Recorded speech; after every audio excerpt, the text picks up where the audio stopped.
اس کا مقصد صرف ایک تھا کہ لوگوں کو دکھانا کہ وہ کتنا امیر اور طاقتور ہیں۔ جب قارون کا یہ چمکتا دمکتا قافلہ شہر سے گزر رہا تھا تو لوگ اسے دیکھ کر مبہوت ہو گئے۔ کچھ لوگ حسرت سے کہنے لگے کہ کاش ہمیں بھی ایسا مال دولت ملتا، مگر نیک لوگ بولے کہ یہ سب کچھ فانی ہے، اللہ کا دیا ہوا رزق ہی سب سے بہتر ہے۔ لیکن قارون کو اس بات کی کوئی پرواہ نہیں تھی کہ وہ اپنے غرور میں اتنا اندھا ہو چکا تھا کہ اللہ کو بھول بیٹھا تھا۔ وہ سمجھتا تھا کہ وہ خود پر اپنی قسمت کا مالک ہے اور اسے کوئی نقصان نہیں پہنچا سکتا، لیکن وہ یہ بھول گیا تھا کہ اللہ کی پکڑ بہت سخت ہے۔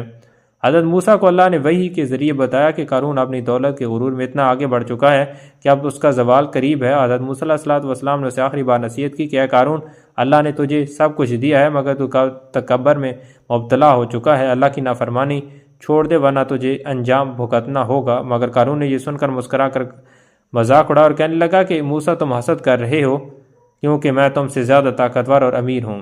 یہ وہ لمحہ تھا جب اللہ کا غضب نازل ہوا، زمین لرزنے لگی اور آسمان پر کالے بادل چھا گئے۔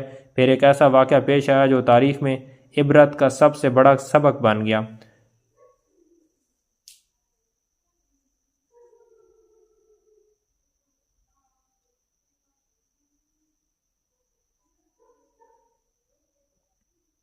جیسے ہی قارون اپنے غلاموں اور خزانوں کے ساتھ نکلا، اچانک زمین زور سے ہلنے لگی۔ لوگ گھبرا گئے، ادھر ادھر دیکھنے لگے، پہاڑ لرزنے لگے، درخت جھکنے لگے اور زمین ایسے ہل رہی تھی جیسے کچھ بہت بڑا ہونے والا ہو۔ زمین نے قارون اور اس کے خزانوں کو نگلنا شروع کر دیا۔ اس کے قدموں کے نیچے سے زمین پھٹ گئی اور وہ خود کو ایک گہرے گڑھے میں گرتا محسوس کرنے لگا۔ اس کے نوکر اور اس کے خزانے، اس کی چمک دمک، سب کچھ زمین میں دھنسنے لگا۔ مجھے بچاؤ، مجھے نکالو، وہ چیختا، مگر آج کوئی اس کی مدد کے لیے آگے نہیں بڑھا۔ وہیں لوگ جو کل اس کی دولت دیکھ کر رشک کر رہے تھے آج اسے عبرت کا نشان بنتے دیکھ رہے تھے۔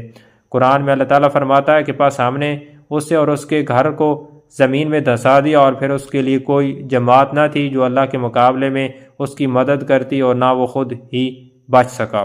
زمین کھلتی گئی، قارون چیختا رہا مگر کوئی فائدہ نہ ہوا۔ چند لمحوں میں اس کا پورا محل، اس کے خزانے، اس کی ساری شان و شوکت مٹی میں دفن ہو گئی، سب کچھ ختم ہو چکا تھا۔ وہی لوگ جو کل اس کی دولت پر رشک کر رہے تھے آج خوف اور حیرت میں ڈوبے ہوئے بول رہے تھے کہ کاش ہم بھی اس کے ساتھ نہ ہوتے۔ اللہ کا شکر ہے کہ ہم اس کے نقش قدم پر نہیں چلے۔ یہاں تک کہ قرآن پاک میں اللہ تعالیٰ فرماتا